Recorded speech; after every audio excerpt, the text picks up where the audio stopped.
Esta é uma história dramatizada. Qualquer semelhança com pessoas reais é mera coincidência. Chocante. Filhos amarram mãe idosa em árvore. Prepare-se para a surpresa que vem. A cena começa antes mesmo do volante esfriar.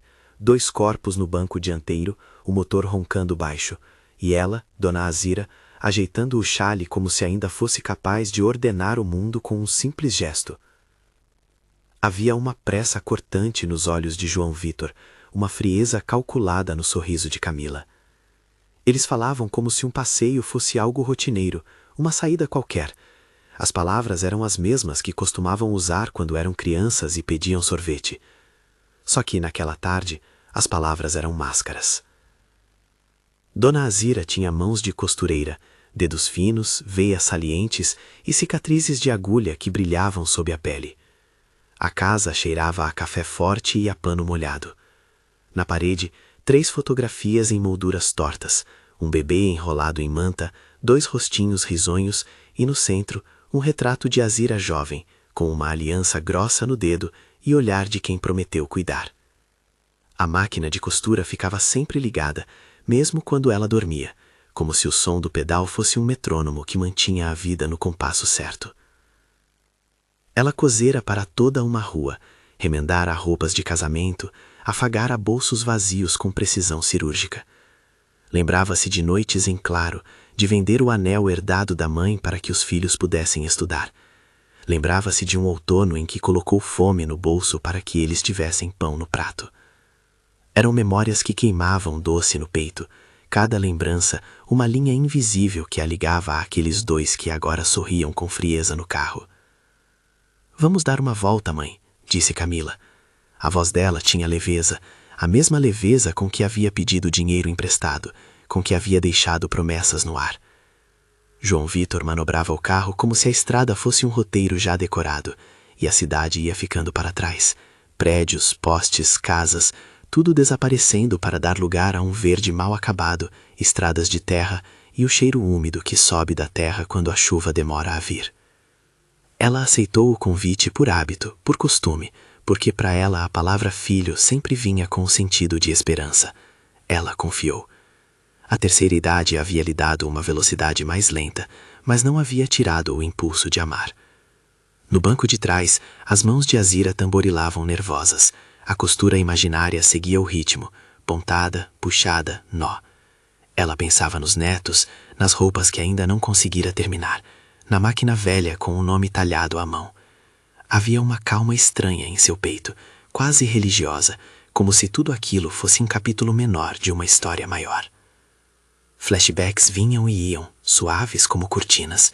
A primeira boneca que ela costurou para o mais velho, a dedicação à escola, aos recados do mestre, as noites em que lavou uniformes com água fria. Lembrava de quando João Vitor, ainda menino, colocou uma pedra no sapato e chegou chorando ao colo dela. Lembrava de quando Camila trazia flores do jardim para dentro de casa e fingia que eram para a mãe.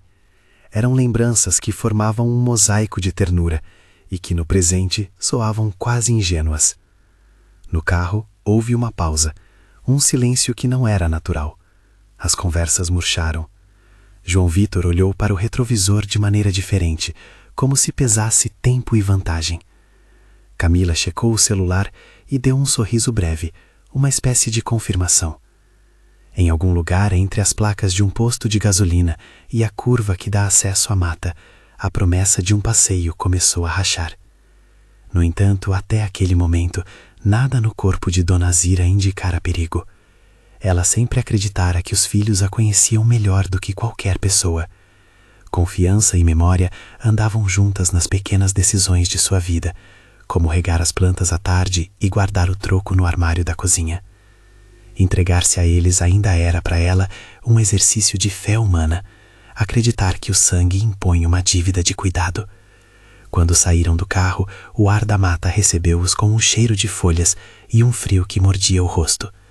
A luz já baixava e a sombra das copas desenhava figuras no chão. Eles falavam leve, como se não existisse o peso do que iam fazer. Camila trouxe uma garrafa com um líquido escuro e tirou 2 taças descartáveis, um gesto de celebração, quase grotesco naquela atmosfera. João Vitor mexeu algo no porta-malas com um silêncio mecânico. Azira não conseguia ver o que era. Havia no ar uma sensação de ritual, uma encenação que os fazia crer que aquilo tinha propósito. Antes que pudessem explicar, antes que ela entendesse por completo o alcance da traição, já estava de pé diante de uma árvore robusta, seu chale preso levemente no vento. Ela olhou para os dois, procurando o joelho que a prenderia na lembrança de segurança, mas encontrou outra coisa. Olhares perdidos, olhos que não sabiam mais olhar como filhos. Não entendo, murmurou ela. A voz é pequena, mas firme, era a mesma voz que consolara febres e acalmara medos. Eles riram. A risada não tentou disfarçar nada. Camila gravou com o celular alguns segundos, a luz da tela iluminando um rosto que Azira reconhecia apenas por traços. Há um tipo de humilhação que não exige palavras. Surge no gesto de transformar alguém em espetáculo, em troféu de crueldade. A taça foi erguida num brinde frio. O gole foi um riso. É só um teste, disse João Vitor em tom que tentava soar cavalheiro. Você sabe que a vida exige escolhas. Ele falava de negócios, de terra, de contas, como se camuflasse interesse com pragmatismo. Camila murmurou algo sobre vergonha da vizinhança, sobre o que os outros diriam se soubessem que a mãe vivia sozinha. Eram argumentos que pareciam racionais, mas tinham o brilho de quem se acostuma a ver as próprias necessidades como justificativa para tudo. Azira sentiu um fio invisível apertar o peito. Houve um segundo em que tentou lembrar como responder, se devia implorar, se devia berrar. Memórias vieram. O rosto de Camila aos 5 anos. O braço magro de João Vitor na primeira vez em que o levou ao médico. Ela chamou-os pelo apelido de infância. Queria tocar naquele laço que sempre os unira. Eles fingiram não escutar. Não, minha filha, disse ela, e a frase saiu grossa de emoção. Família não é quem te prende, é quem te solta. As palavras foram ditas com a intenção de ensinar, de lembrar aquilo que o sangue é para ser. Liberdade para crescer, não sombra que sufoca. Havia dignidade no tom. Havia também a incredulidade de quem nunca imaginou que precisaria explicar o óbvio. Camila arregalou os olhos e riu com escárnio. João Vitor fez um gesto brusco, como afastando a reminiscência de infância. Em seguida, referindo-se a uma dívida de velha, a um terreno que poderia render algum dinheiro, começaram a falar em termos que a mãe não conseguia entender completamente. A conversa virou moeda e ela, objeto a ser descartado. A humilhação avançou não pela força, mas pela técnica da indiferença.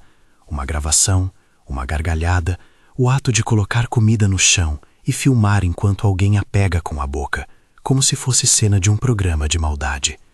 Não houve violência física explícita, mas a crueldade era mais precisa. Diminuí-la, transformá-la em espetáculo, transformá-la em prova de que eram donos do mundo. Ela rezou baixinho, palavras soltas e antigas que vieram com o ar de quem acende uma vela no escuro. Seja o que for, me leve com paz, disse para si, mais do que para qualquer divindade. Não pediu vingança, pedia apenas misericórdia, aquela misericórdia que as mãos gastas de costureira sempre pediram ao mundo. Quando a noite realmente caiu, o frio bateu de verdade. O ar ficou mais cortante e o som da terra e das folhas tomou conta. O mundo se estreitou. Ela tentou lembrar do caminho de volta, mas a noite sempre distorceu tudo. A escuridão tem esse poder, faz o passado parecer próximo e o futuro imensamente distante. Eles foram embora, fecharam o carro como quem fecha um capítulo desconfortável. As luzes do automóvel sumiram na estrada, engolidas por uma escuridão que parecia mais pesada do que a noite habitual. Ela ficou ali, sob a árvore. Ouviram-se passos se afastando, risos abafados, segredos trocados com pressa. O silêncio que ficou era ácido, quase físico. Sozinha, ela sentiu as costas encostar-se ao tronco e o calor seco do medo subir pela espinha, o chale apertado, o pulso batendo alto. Procurou conter o pânico. Pensou em levantar, mas as pernas tremiam. Recolheu-se como se pudesse ser a própria casa onde se abrigava. Abraçou os joelhos, tentou acalmar a respiração, contou os nomes dos netos como quem recita uma oração. Às vezes, em sua cabeça, as memórias vinham em forma de canção, uma cantiga de ninar que ela entoara tantas vezes, e ela a repetia, medindo o tempo entre um som e outro para manter a sanidade. A mata tinha sons que, naquele momento, pareciam uma colcha de sensações. Um galho caindo distante, o farfalhar de algo pequeno, o vento arrastando folhas, um cachorro latiu ao longe. Uma coruja deu um assobio seco. Nada de monstruoso, mas tudo amplificado pela solidão. A confiança velha deu lugar a um medo mais primitivo, o medo de ser esquecida, o medo de que o mundo continuasse a girar sem seu nome. As horas passaram com uma lentidão cruel.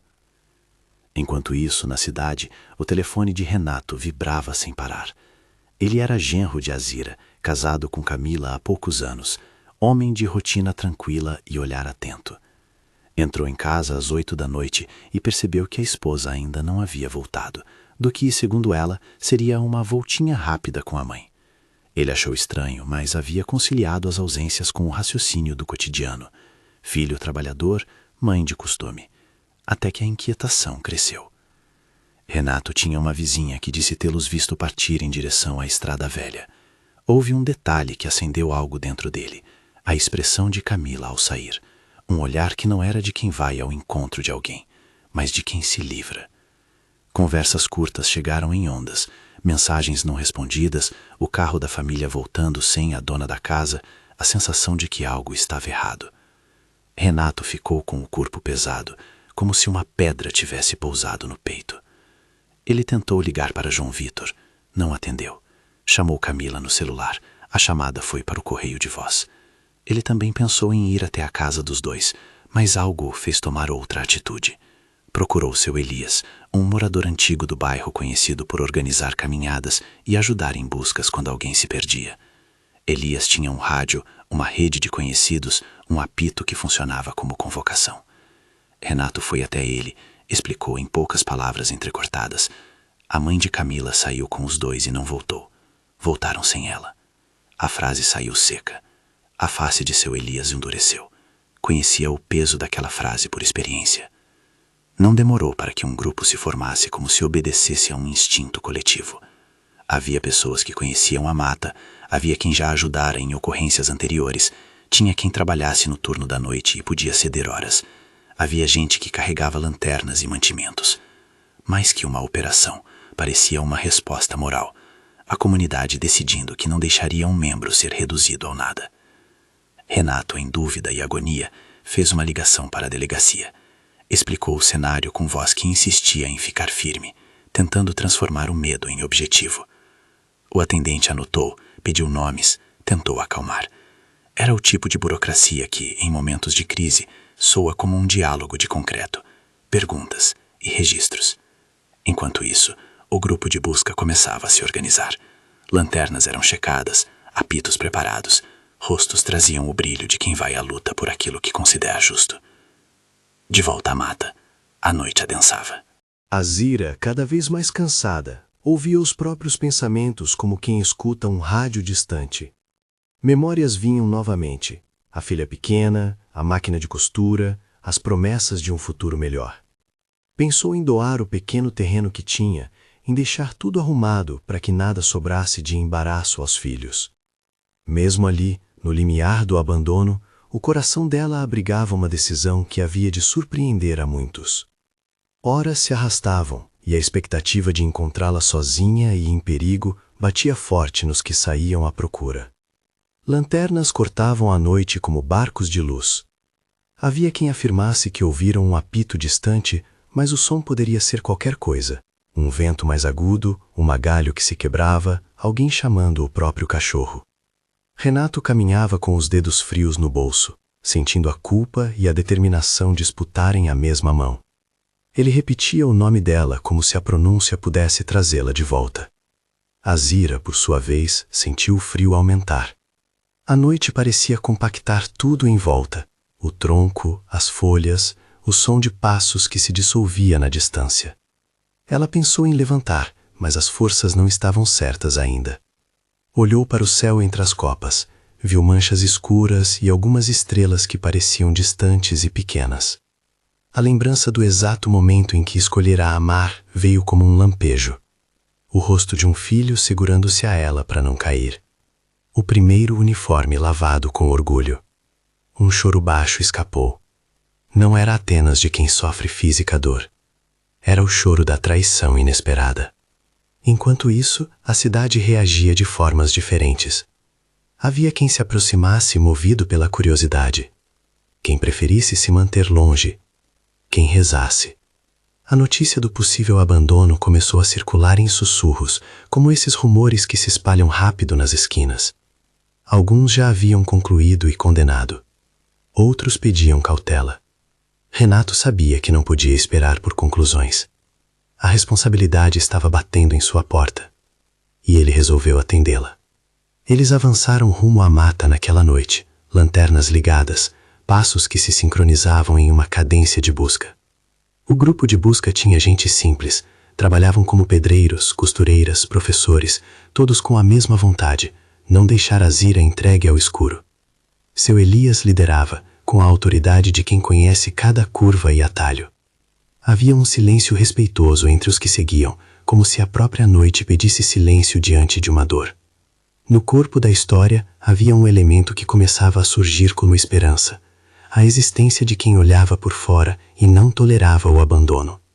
A comunidade, que tantas vezes fora palco de pequenas intrigas, agora se mostrava um espaço de solidariedade concreta.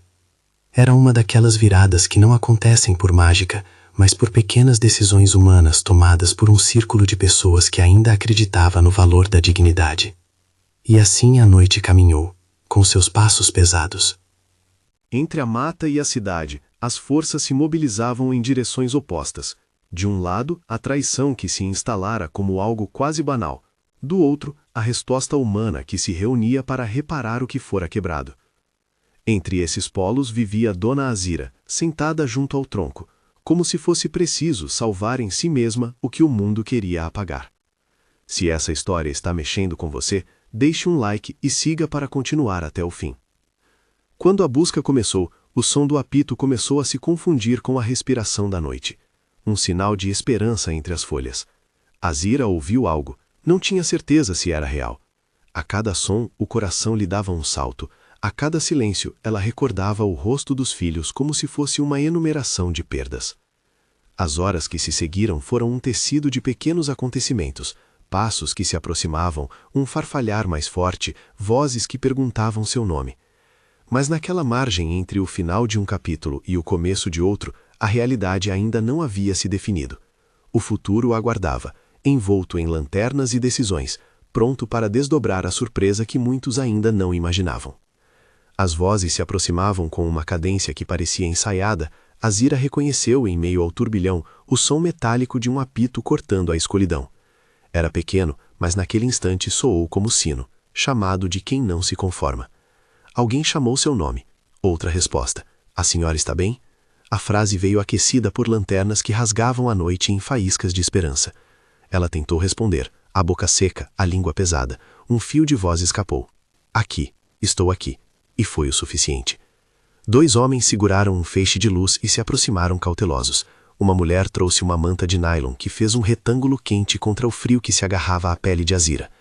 Seu Elias foi um dos primeiros a alcançá-la. Trazia nas mãos o apito e um sorriso firme que misturava alívio e indignação. Renato vinha atrás dele, com os olhos vermelhos pelo cansaço, jurando baixinho, como se pedisse perdão em nome de quem havia falhado. Quando finalmente se aproximaram, Azira sentiu um nó se desfazer dentro de si. Não era apenas um nó físico que apertava sua vida, era a sensação de que o mundo ainda continha gente disposta a reparar o errado. A corda foi cortada com tecnologia simples de farmácia e muita delicadeza. Ninguém celebrou com gargalhadas, houve choro contido, mãos que seguravam as dela como se tivessem prometido não soltá-la. O primeiro cuidado foi aquecê-la, cobertores, chá morno numa garrafa térmica trazida por alguém que lembrava ter sido aluno da mãe nos tempos de escola. A comunidade agiu como se soubesse aquilo que as palavras não conseguiam explicar, que a dignidade recupera-se primeiro com presença, depois com regras, e só então com justiça. A ambulância chegou pouco depois, guiada por telefonemas ansiosos. Paramédicos examinaram-na com um profissionalismo que não abafou a humanidade. Olharam para as mãos calejadas, para os cortes superficiais que o frio e o tempo haviam causado, e deram os primeiros remédios: analgésico para o corpo exausto, soro para a desidratação. No deslocamento para o hospital, Azira via rostos ao redor como quadros em movimento. Seu Elias segurando o apito, Renato com a testa franzida de culpa, voluntários com olhos inchados.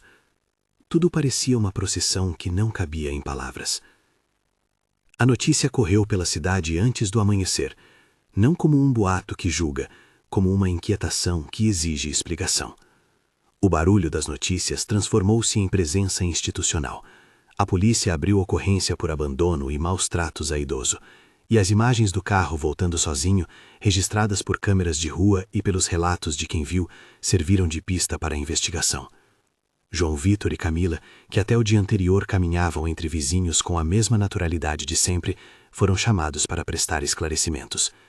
Não houve linchamento público, houve um procedimento legal que moveu as peças da cidade em direção ao tribunal.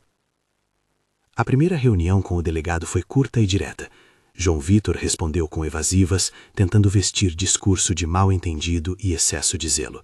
Camila, ao lado dele, alternava entre silêncio e lágrimas que mais pareciam vontade de controlar o pranto do que arrependimento. Renato contou a história, seu Elias confirmou o testemunho, alguns vizinhos deram depoimentos singelos. Lembraram de quando Azira costurava camisolas para meninos do bairro, de como ela fizera peças para casamentos e batizados sem pedir um centavo. Essas pequenas lembranças serviram a um alto propósito. Apresentaram a cidade não apenas como acusadora, mas como jurada da verdade. No hospital, os primeiros exames afastaram ferimentos graves. O corpo era cansado, a pele marcava a noite fria e a falta de abrigo, mas havia dentro de Azira uma resistência que vinha de uma vida inteira costurando os remendos, não só das roupas, mas das relações. A assistente social que a atendeu falou com calma, registrou os relatos, assegurou a abertura de um processo de acompanhamento. Haviam linhas a seguir: boletim de ocorrência, perícia social, possível denúncia por abandono de incapaz, termos que Azira ouvia como se fossem pedaços de um idioma novo. Enquanto isso, o episódio desencadeou repercussão. Não uma busca por espetáculo, mas um choque coletivo que forçou reflexões. Reuniões no centro comunitário começaram a discutir maneiras de proteger idosos, de criar redes de apoio, de evitar que o que acontecera com Azira se repetisse com outro nome. O coração da história era simples. Quando a família falha, a comunidade pode erguer uma rede de proteção. E foi isso que naquela cidade pequena ocorreu. João Vitor e Camila ficaram detidos por algumas horas para averiguações mais detalhadas. No interrogatório, João manteve uma justificativa clínica. Estávamos resolvendo assuntos, achamos que ela precisava de um susto. Frase dita como se fosse descrição de um negócio, não de um indivíduo humano. Camila, por vezes, chorava como quem tenta apagar a própria ação através do ato de chorar. Teve um episódio em que soltou uma frase curta, quase inaudível. Eu não pensei. Essa confissão mínima foi ouvida por quem a cercava, amigos, conhecidos, o delegado que anotava com caneta reta, sem pressa. As medidas legais foram sendo tomadas. Houve registro formal de abandono, instauração de inquérito, convocação para audiência. O processo, que poderia se arrastar, ganhou celeridade pela pressão da cidade e pela clareza das provas. Fotos das mensagens que mostravam os filhos combinando coisas no celular, testemunhas que viram o calo voltar sem a mãe, o testemunho de Renato. Ainda assim, o procedimento respeitou prazos e garantias legais. Nenhuma decisão foi tomada em praça pública fora do tribunal. No internamento breve, Azira teve tempo para pensar. Entre um sono leve e outro, ela rememorou pedaços de vida que costuravam os dias em que seu maior anseio fora sempre o bem-estar dos filhos. Noites sem comer, sacrifícios que pareciam naturais. E foi desses sacrifícios que nasceu, ali mesmo no ponto mais baixo da sua história, a semente da surpresa que viria. A oferta de doar seu pequeno terreno, um quadradinho atrás da casa onde cresceu, começou como um pensamento incerto, uma vontade que atravessou o medo e se transformou em decisão. Ela imaginou dali brotar algo que deixasse um rastro de dignidade para quem, como ela, já sentira o peso da solidão. Quando os filhos foram formalmente acusados e apresentados na delegacia, a comunidade se dividiu entre choque e um silêncio que parecia cobrar explicações. Havia quem os visse com olhos de desprezo e havia também quem lembrasse dos tempos em que, criança, correram no quintal da mãe. Nada disso anulava a gravidade do ato. A lei, finalmente, exigiu sua voz. A promotoria ofereceu enquadramento legal por abandono e maus tratos contra idoso, crime com tipificação específica e, dependendo da jurisdição, penas que poderiam incluir detenção e medidas socioeducativas. A defesa, por sua vez, tentou minimizar, alegando problemas familiares e impulsos, numa versão que buscava empatia para os réus.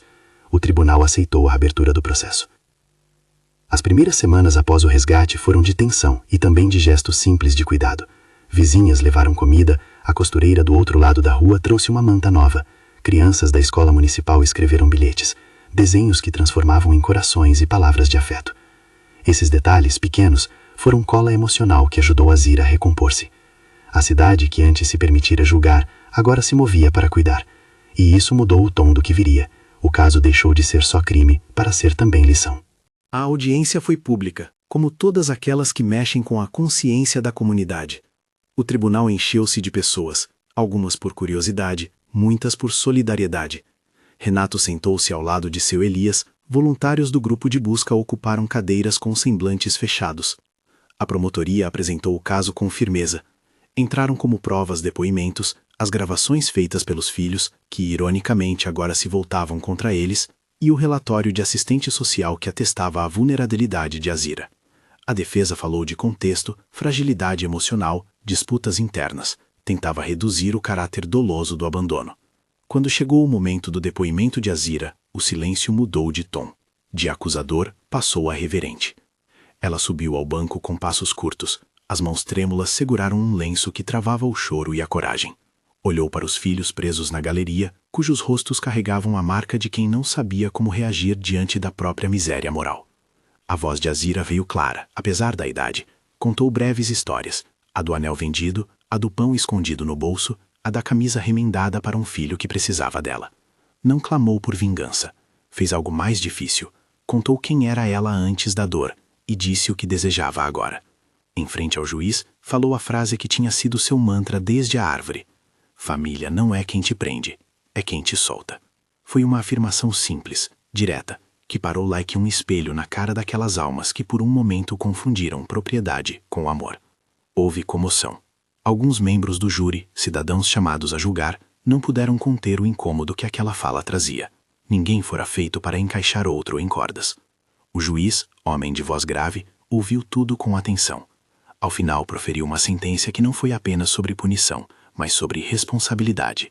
Determinou medidas punitivas compatíveis com a lei, multa, obrigação de frequentar cursos de assistência social e respeito a medidas protetivas, e, em caso de reincidência, penas mais severas. Também foi estipulada uma indenização simbólica para Azira, com o objetivo de lhe assegurar assistência. A decisão foi recebida com mistura de alívio e de sensação de justiça tardia. Para alguns, a pena foi insuficiente. Para outros, um sinal de que o sistema havia respondido. Nos dias que se seguiram, a cidade participou do desfecho não apenas com palavras, mas com ações. A família de Azira, a que permaneceu fiel, os amigos e pessoas do bairro, começou a organizar o que viria a ser o primeiro passo concreto de um sonho maior, transformar o terreno de Azira em uma casa de acolhimento. A surpresa prometida no título, que havia soado como um desejo vago na noite da mata, ganhou corpo. A ideia se propagou com uma rapidez que só as boas causas conhecem. Um pedreiro ofereceu material a preço de custo, a escola local organizou uma campanha para arrecadar móveis, o sindicato de costureiras emprestou máquinas para que se pudesse reerguer oficinas. O terreno que poderia ter servido para pagar dívidas do passado, agora passaria a alojar dignidade. Azira, mesmo com o corpo ainda se acostumando a noites de sono tranquilas, assumiu a decisão com determinação. Há um gesto que corta ofensas e abre caminhos, doar quando se poderia cobrar. Ela quis que aquele espaço servisse para evitar que outras histórias de abandono se repetissem. Chamou o projeto de Casa Seu Antônio, em homenagem a um vizinho que fora como um pai para muitos no bairro.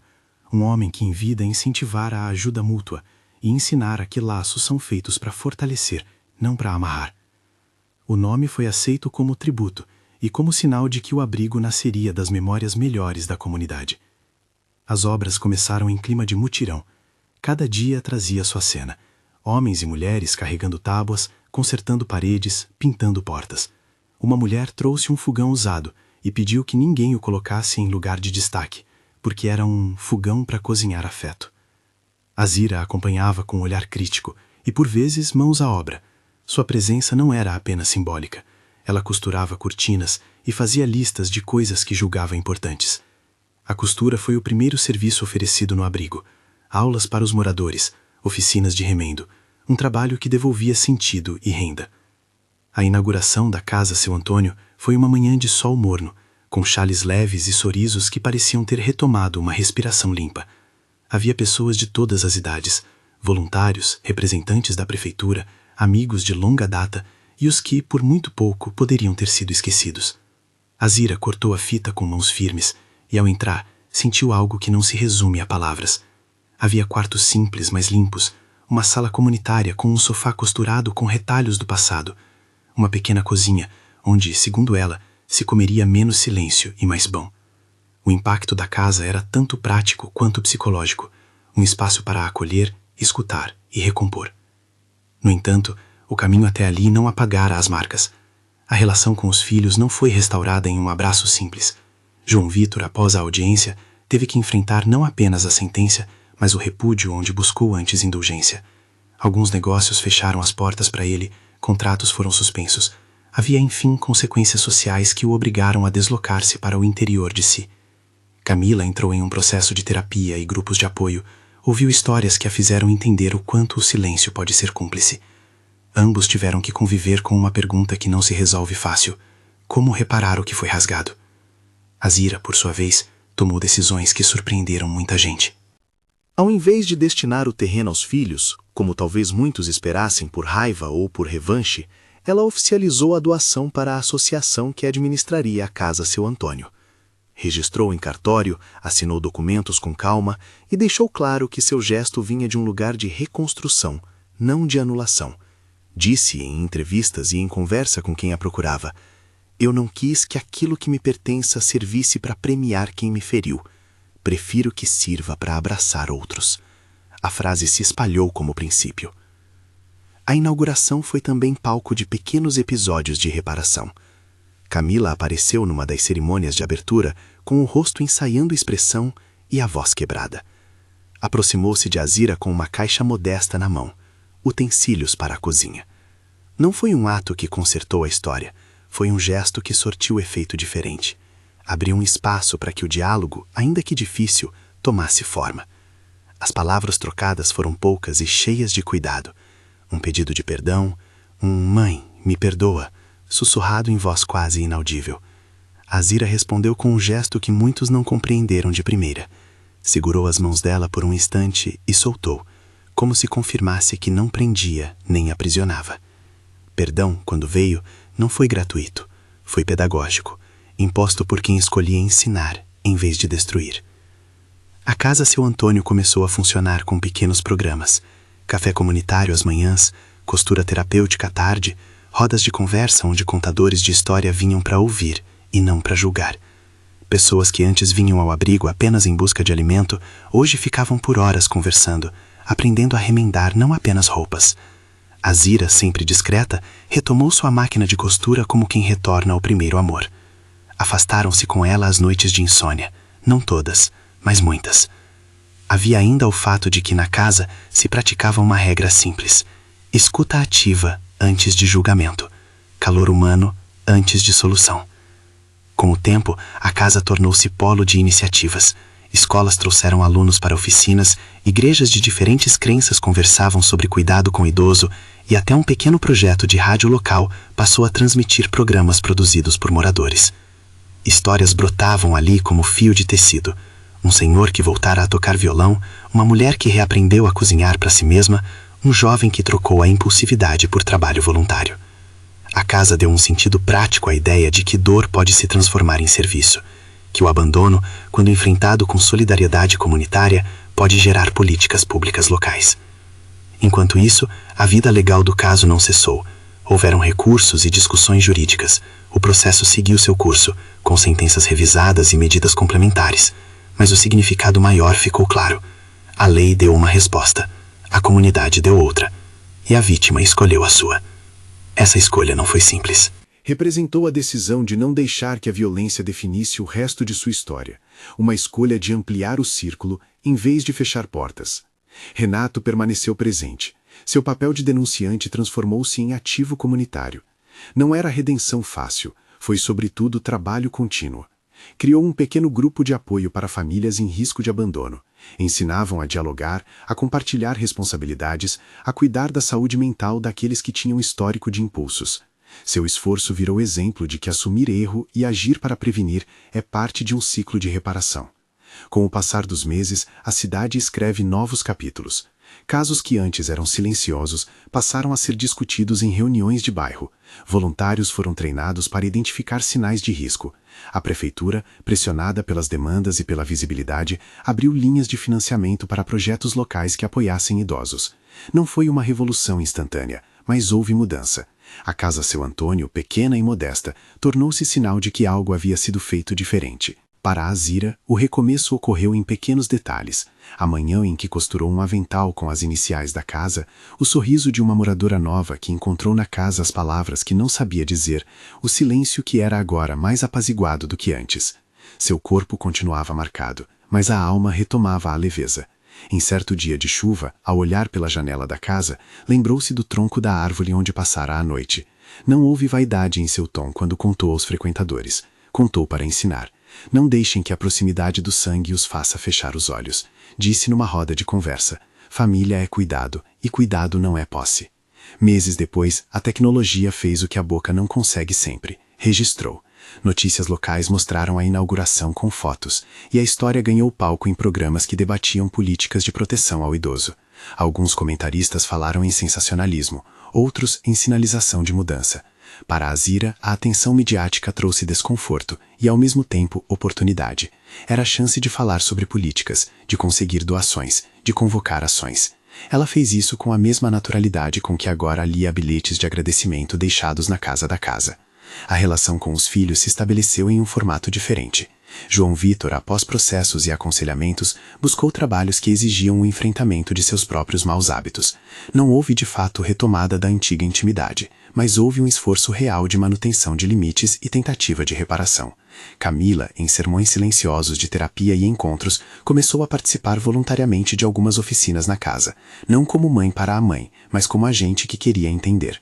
O perdão, nesses casos, foi reconstruído em pequenas atitudes, telefonemas esporádicos, visitas supervisionadas, presença dada com cuidado. Houve também quem não perdoou. E isso é parte de toda a história humana. A reparação não exige que todos compreendam de imediato. Mas a cidade mudou a pauta de conversas. De quem errou, passou a como evitar que isso aconteça. Isso é talvez a maior herança. Transformar humilhação em ato que provoca políticas de cuidado. Em uma tarde de primavera, no pátio da casa, Azira reuniu moradores e voluntários para um pequeno sarau. Sentou-se diante de uma máquina de costura restaurada e, com a calma de quem aprendeu a medir o tempo pelas voltas da linha, começou a ensinar. Havia ali jovens, idosos, mães e filhos. Contou histórias simples. A de uma criança que aprendeu a dar nó, a de uma costura que salvou um casamento porque rendeu trabalho para quem precisava. Ao final, pediu silêncio e, com a voz firme, disse: família não é quem te prende, é quem te solta. A frase, repetida por muitos, tornou-se lema silencioso do lugar.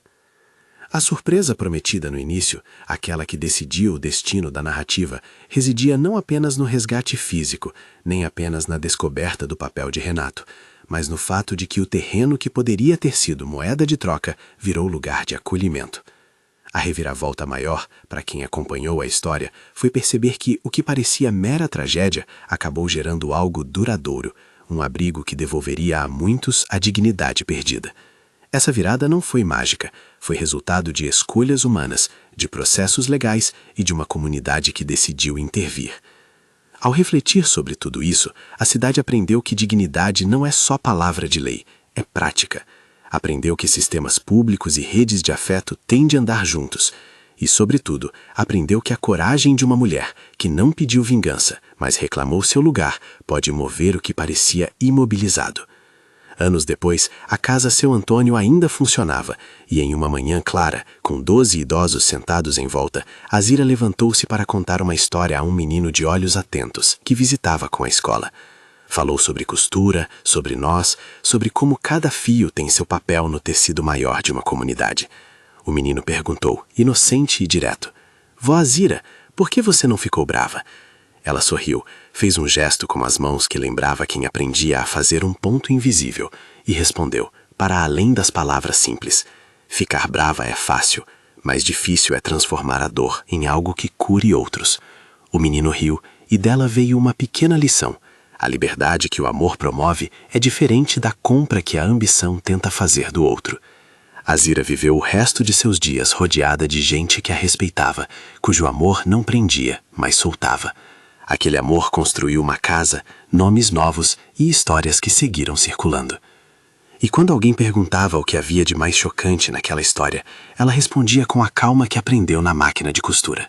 O que mais choca é perceber que o perigo às vezes vem de quem deveria nos proteger, e o que mais surpreende é ver que o cuidado pode vir de onde menos esperamos. Havia no seu tom uma aceitação firme, uma leveza que não confundia perdão com esquecimento. Ela escolheu dar uso à lembrança para ajudar, e essa escolha foi talvez a maior surpresa de todas. Se esta história tocou você, inscreva-se no canal e compartilhe com alguém que precisa ouvir sobre recomeço e dignidade.